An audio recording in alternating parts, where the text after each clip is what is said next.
Hello, viewers. Welcome to part three of Accounting Fundamentals.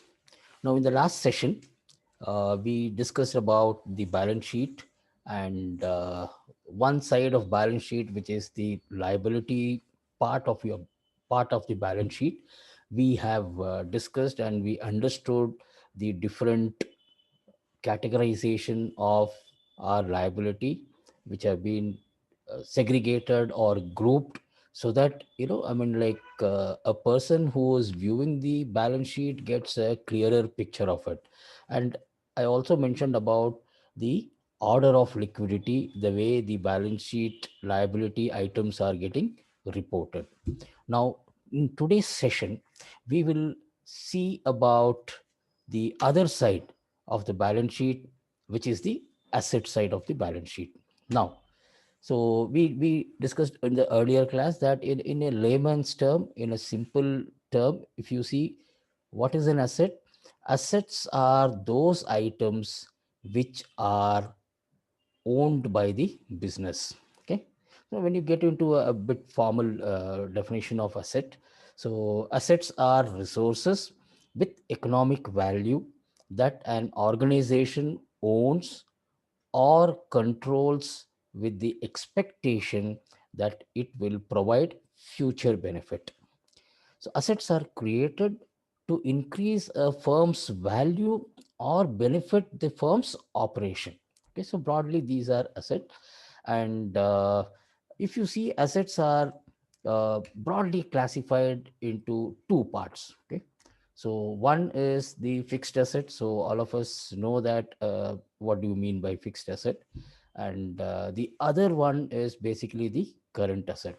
Now here again, if you see the way the assets are reported in the balance sheet is again in the order of liquidity. So we understood what do we mean by order of liquidity. So fixed assets will be reported on top of the balance sheet. Then you have this current asset. Now under fixed asset you can have sub classifications depending on the nature and kind and type of assets that you have in your organization. So under current asset, we will see what are the other sub classification of current assets are there. And we also understood in the previous session that why do we term them as current liability or current asset. So generally we saw in the liability side, we said these are the liabilities which the organization needs to pay off the obligation towards those liabilities within a short period of time. Similarly, now we are talking about the order of liquidity. Now, if you see, the current asset are basically, again you use the same criteria of a 12-month period. So current asset are those assets which can be quickly converted into cash within a short period of time. And all of us know that the most liquid current asset that an organization can have is the cash. Okay. So now we will see what are the fixed assets and how do we classify them as your fixed assets. So purchased, so generally anything that you are buying, so you know there is money going out or you are making payment towards purchasing or taking benefit of something, right? Now if you remember in couple of sessions earlier, I had mentioned about we will also try and understand the difference between an asset and expenditure, right? So quickly, I just want to give you an idea of how do you classify at a top level. Now, when we get into the next couple of sessions moving forward, we will also get into the detail of this. Just for you to just get an idea, how do you quickly classify a particular item or a particular account or particular nature of payment as your asset or as your expenses, right? So if you see asset, it says purchased for long term use and are not likely to be converted quickly into cash. So the first criteria that you apply to distinguish between an asset and expenditure are that you are, see, when you are buying asset, there is a outflow of funds from your company. Okay. At the same time, or similarly, if you are incurring any expenditure, you are, there is an outflow of the fund. So that means you are going to make a payment, or basically you say you compensate towards that particular expenditure, or you make payment for acquiring an asset.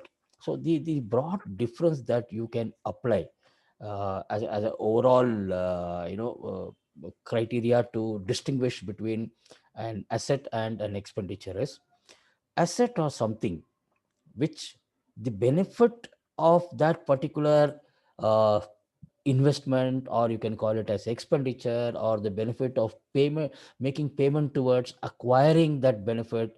Okay, if that particular benefit is going to serve you for more than one financial year, or as it says that it serves you for a longer period of time. Okay, so those things you will consider them as an asset. So basically these are the things where you make a payment, or there is a money going out, and it is important for you to see how do you classify them, right? So this is one broader level criteria that you can apply to distinguish between asset and expenditure. Now, what is an expenditure? See, expenditure is a compensation paid towards getting some benefit or enjoying some benefit. Generally, like these benefits are shorter period of time. Okay, basically, and these benefits you have to acquire, or these services, or these items, or these products you need to acquire for running your business operation in order to generate revenue. That is what, basically we will get into the next slide, where we will discuss about the P&L account. So we will also know that what is the differentiation between a direct expenditure and an indirect expenditure, right? So these are my expenses, and if you notice, the benefit that is going to be derived out of this expenditure is going to be short lived, or generally, if you feel the benefit is going to be exhausted within that particular financial year, then those are considered as expenses. I'll give an example. Now we pay, so let's say my company, I have taken a building on rent, and I am going to pay every month rent to my uh, landlord. Okay. So now every month rent, why am I paying rent every month? Because I am using the premises of the landlord to run my operation. And for using that particular premises for a period of time, I need to compensate by making payment, or by providing him the benefit of providing his uh, infrastructure for running my business. Other example we can take is salaries, right? So I pay salary to my employee month on month, because every month I am taking their services to run my operation. So to compensate for the benefit that they have provided, I now make a payment towards them as salaries, right? So now in this case, if you see, I have already acquired the benefit, right? And for the benefit that I have acquired, or the benefit that I have enjoyed as an organization, I am now making the payment. So this particular benefit is a recurring benefit.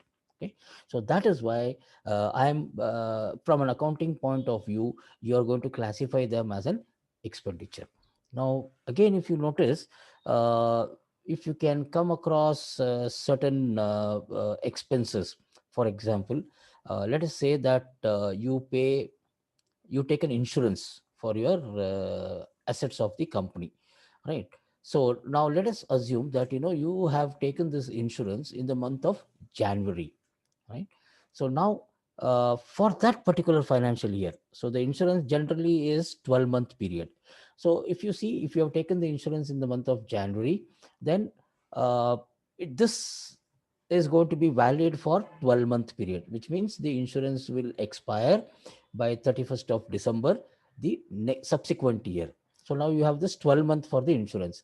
But what is the benefit that you are going to get out of this insurance, or what is the safety that you are going to get out of this insurance, what value, right? So you are going to get for that particular financial year, right? So if you see, I have taken in the month of January, so Jan, Feb, and March. So 3 months is what I am going to utilize that benefit for this particular financial year. So let us assume that the insurance premium that I have paid is 12,000 rupees per annum. So now what I am going to do is that it is very important, right? So what I'm going to do now is that the 3 months, which is amounting to 3,000 rupees, only that much amount is my expenditure for my current financial year. So what I'm going to do, only the 3,000 rupees I am going to take it as my expenditure for my current financial year, and the balance 9,000 rupees which falls in the next financial year, right, the benefit of that I'm going to get in the next financial year. So the 9,000 rupees, generally I will take it and put it as my current asset, saying I will probably create a ledger name called prepaid insurance. So now, as on 31st of March, the balance sheet of my company, it reflects 9,000 rupees as my asset as on the last day of my current financial year. On the in the current asset, it is going to reflect, right? So I think probably this you would have got a slight idea of that. How do you distinguish between an expenditure and an asset? So we will definitely, like discuss about this in the upcoming sessions, right? So let us take a couple of examples and try and understand better that what are those items that you would normally classify as a fixed asset. So these are just an indicative example for us to just get an idea. So if you see, land, buildings, machinery, equipments, okay, then vehicles, and all this should be in the name of the company. Nothing personal needs to be brought in here in the company's balance sheet. So these are the properties, or these are the assets which the company is owning. All right. So land, uh, it's a long-term asset, right? So machinery, again, machinery is going to serve your organization as long as the life of the machinery is there, and it can give you the benefit from the manufacturing activity. Building, again, building is going to serve, if you have your own building in the name of your company, then it is going to serve for a longer period of time. So this is what basically becomes a major differentiator of money that you spend to acquire this is not an expenditure, because the benefit of this we are going to get over a period of multiple financial years, right? So now we will come to the current asset. Okay, so what are current assets? So current assets are those, okay, which are in cash or cash equivalent, or which can be converted into cash within 1 year. Okay, so what are the examples of current asset? Okay, so I've just pulled them in the order, or listed them in the order of liquidity again. So if you see, like I mentioned earlier, cash is the most liquid asset of an organization, and no organization is going to say that I don't deal in cash, or I don't want cash, right?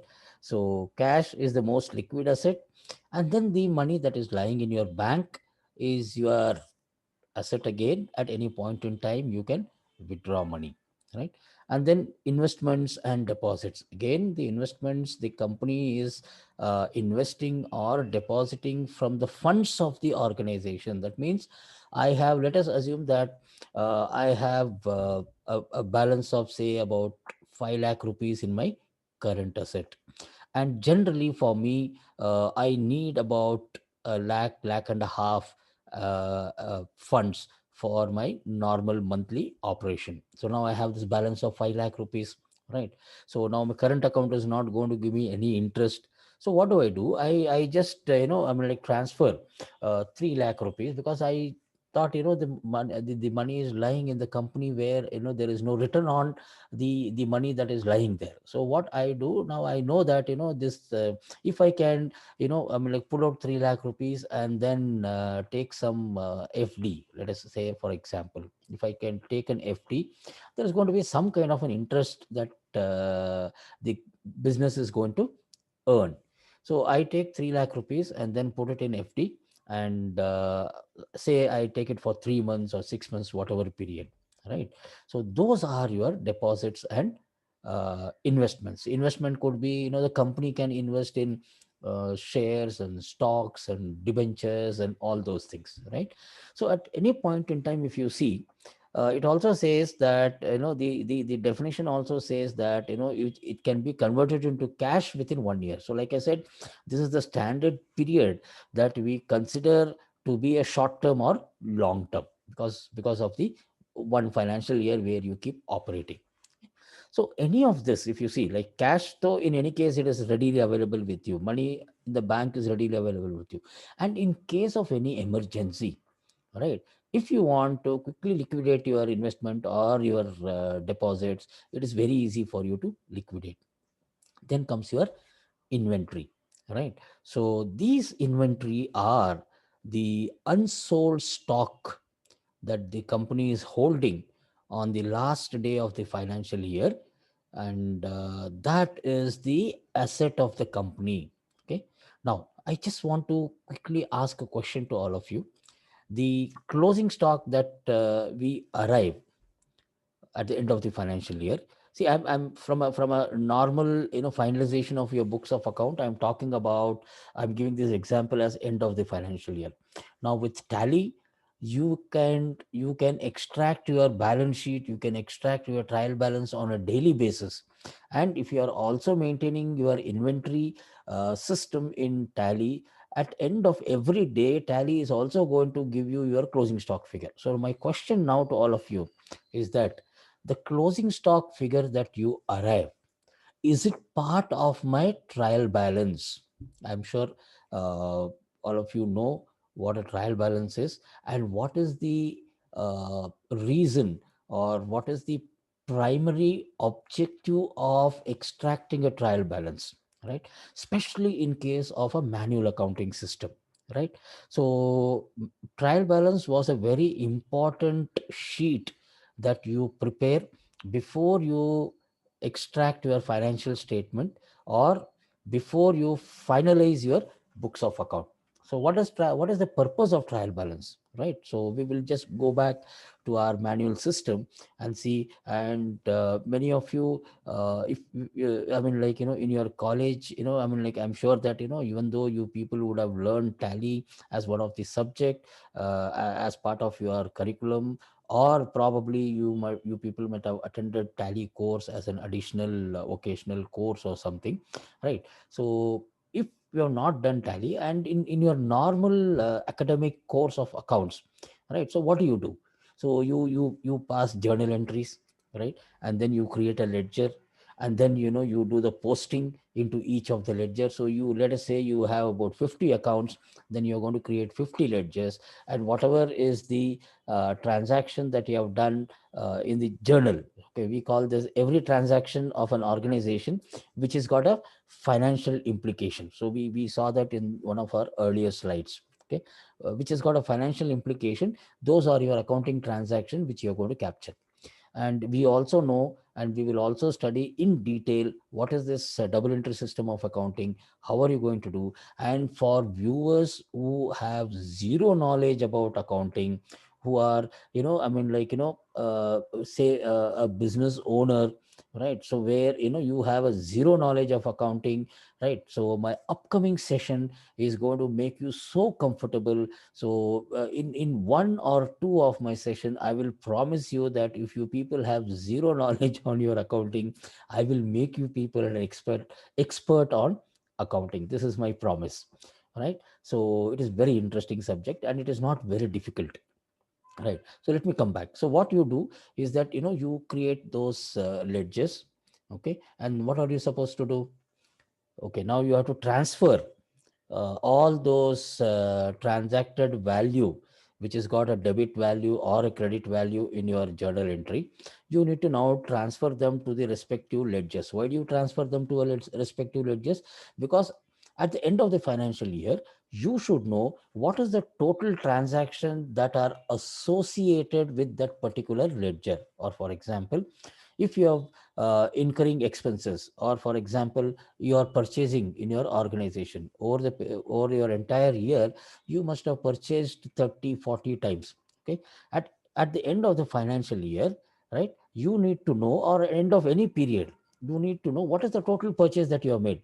Now you can't go to your journal entry, because journal entry is one register which is going to capture all the transactions on a day to day basis that have been transacted for your organization, right? So you might have, let us say that you just an example, you have one page of transaction normally on average every day, so you will have 365 pages, right? Now it becomes very difficult for you to flip through 365 pages and then note down somewhere and then total it and all those things. Again, I'm talking about a manual system, not so I'm not talking about a I'm like computer environment where you might have, initially you had Lotus 123, then you have Excel, so maybe you can just enter. Not that I'm talking about pure manual thing, so it is going to be very difficult, right? So that is the reason why these are the systematic method in which you maintain the accounts. So you create a ledger for each of the account, or each of your nature of activity that you do, which basically in accounts we call that as a ledger.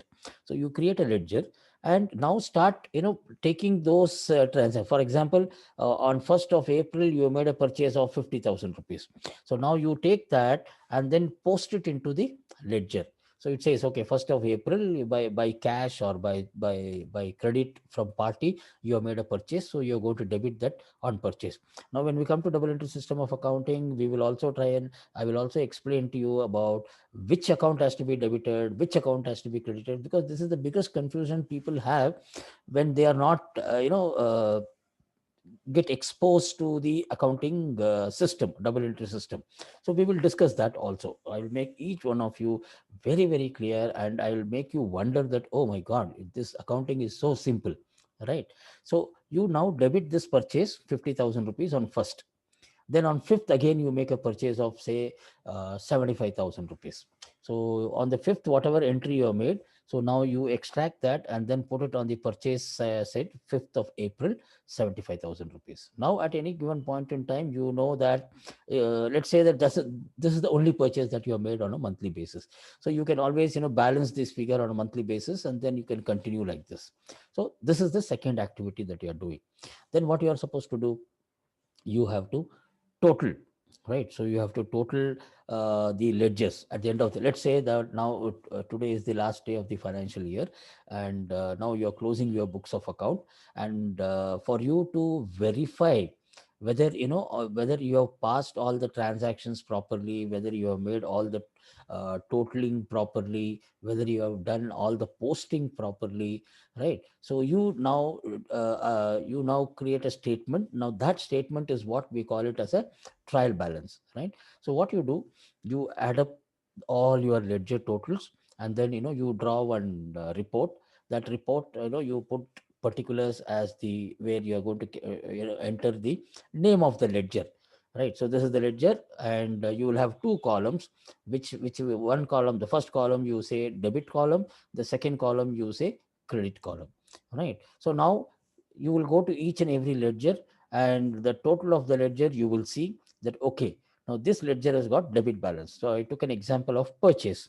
So purchase is going to have a debit balance. So now there's a purchase of 1,25,000 rupees, because let's assume that the entire year you have made a purchase of 1,25,000. So now in my trial balance, I'm going to come and enter purchase, and on the debit side, I'm going to enter 125. So cutting down the long story short, right? So this way you will basically start posting all those closing balances of all the ledgers, and you will capture them on the, if it is a debit balance, you will enter on the debit side and credit side. And finally, when you have completed or taking into account all the ledgers and then transferring them into your trial balance, writing down into your trial balance, then you are now going to total. You're going to total the debit side and you're going to total the credit side. So the trial balance should match, which means the total of your debit should be equal to your total of your credit. Now, that is what is our double entry system of accounting. So let's discuss all this detail and how, why, and all those things when we move forward, right? So the question again, so when I'm drawing my trial balance, is my inventory going to form the inventory? When I say my closing stock that I'm arriving, is it part of my trial balance? Is what, basically just think on this. When we come to our next session, then we will discuss, and then we will see how many of you know. I'm sure many of you know this, but then how many of you have guessed it right or guessed it wrong. We will see that in our upcoming session, right? Then next one you have is your sundry debtors, right? So sundry debtors are those entities or those parties who have to pay money to you because you have made sales to them on credit basis. Okay, so this is your money because he's purchased your goods. You have already transferred the right right to use of that particular goods to that particular customer who's purchased from you. Now, based on the credit term that you have or the credit period that you have extended to your customer, you are expected to get that money from the customer, right? So that is why it is an asset and it belongs to you. And we saw in our balance sheet, we saw sundry creditors. So sundry creditors, who are sundry creditors? Sundry creditors are those entities who have provided you goods or services, okay, on credit, okay, where it becomes your obligation to make the payment to your supplier within the specified period of time. Okay, so in the balance sheet, broadly, we understood, like I mentioned in my previous session, I'm not getting into too much of detailing. Right. So broadly, you can have this. Now, in case of my investment, just to give an example, in case of my investment and deposits, if I want to have investment as my separate subsection or a subgroup, is what generally you use the terminology in accounts. You can have a subgroup, or for deposit, you can have subgroup. And I mean, like, under deposit, if you have a bank deposit or some other deposit somewhere else you want to do, all this is basically your convenience, right? These what we understood in the previous session, and what we are understanding in the current session is the basic reporting that every businesses have to report, at least minimum at this level of breakup across the world. Further, in our different type of ownership, we saw private limited company, public limited company, and there we saw saying that accounting standards are going to be applicable. So that is where now these accounting standards prescribe the businesses to give this base same information. See, asset is going to remain asset, but liability is going to remain liability, capital is going to be capital, your current asset is going to be current asset. But then the standards specify saying that, okay, now this is the balance sheet you are reporting. If you are reporting this current asset, okay, further, I'll just give one example, where even the Companies Act, the Schedule 4 balance sheet. So this is one balance sheet what we are seeing now. Companies Act also prescribes or mandates that every company, when they are presenting their financial statement, because a copy of your financial statement needs to be submitted to ROC. So when you are submitting your financial statement, they are saying, I mean, the Companies Act prescribes that you have to mandatorily give these information also. One simple example, current asset, right? So the current asset, so basically what happens, in your Schedule 4 balance sheet, you have to provide additional breakup. Generally these are getting into a next level of information, or breakup is what you're going to do. For example, under your current asset, let us say you have sundry debtors, right? So the schedule 4 balance sheet says that, right, so sundry debtors is your current asset. But then you now give me a breakup saying what is the amount of outstanding which are outstanding of for more than 180 days, or what are the amount outstanding which are less than 180 days. So now it helps the person who is reviewing or who's viewing your balance sheet. It helps the person to basically uh, in understand the amount. So if any amount is be outstanding beyond 180 days, so the likelihood of getting that money faster is very grim.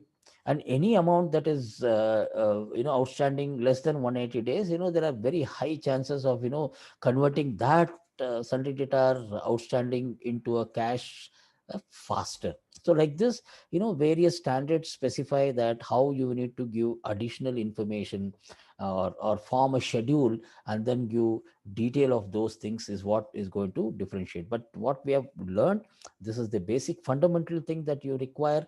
And as we advance, then you get into all those additional breakups and other things. So I hope, again, the session would have added some value. And some of you who were not aware of this thing, probably you would have had clarity. So as usual, thank you very much for staying till the end. So if you have not subscribed it, request you to kindly subscribe. And if you like it, kindly share this video to your colleagues and friends so that they can also get benefited. So until next session, see you all. Thank you very much. Bye.